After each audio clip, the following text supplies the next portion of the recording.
The orbicularis oculi arises from the nasal part of the frontal bone and surrounds the upper and lower eyelids. Its function is to close the eyelids. The malaris muscle can be found near the eye of the sheep and is a very fine facial muscle. Its function is to depress the inferior eyelid, meaning that it is one of the muscles used for blinking. The orbicularis oris muscle originates in the maxilla as well as the mandible. It controls movements of the mouth and lips, allowing the sheep to grasp food. The masseter muscle connects the mandible to the cheekbone. Its function is to move the jaw in a side-to-side grinding motion that facilitates the mechanical breakdown of its herbivorous diet.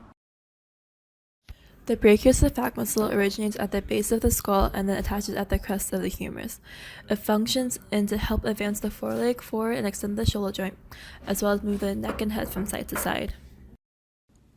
The trapezius is one of the major muscles of the back and is responsible for moving, rotating, and stabilizing the scapula and extending the head at the neck. It is a wide, flat, superficial muscle that covers most of the upper back and the posterior of the neck.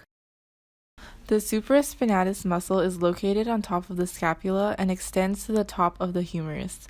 Its function is to resist the gravitational pull downward on the shoulder joint as well as stabilizing the shoulder.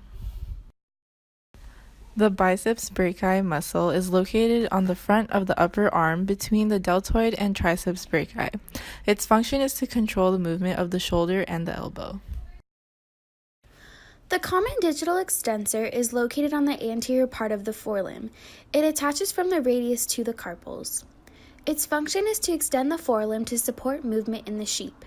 It contracts to push the animal forward. The descending pectoral muscle originates at the sternum and extends to the humerus. It helps function in moving the limb forwards, inwards, and backwards. The transverse abdominal muscle, aka transversus abdominis, stretches from the bottom of the ribs to the front of the pelvis. Contraction of the transverse abdominal muscle has a corset-like effect on a sheep's body, compressing the abdomen and working to stabilize the lumbar spine and pelvis before movement of the limbs. Whether the sheep is walking, coughing, or just breathing normally, the transverse abdominal muscle is being used.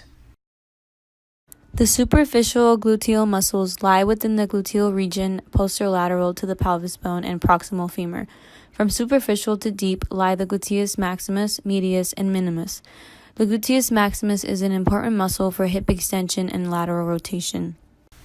The gracilis muscle is found in the hind legs of sheep and stretches from the pelvis to the tibia.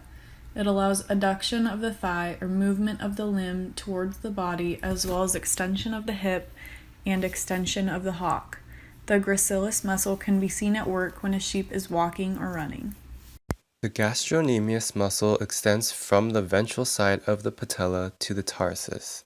When this muscle flexes, it pulls towards the tibia and allows the knee to bend. The gastrocnemius is used when sheep walk. The sacrocaudalis ventralis lateralis is attached dorsally on the sacrum and runs along dorsally on the caudal vertebra. It functions to move the tail and to protect the anus and vulva.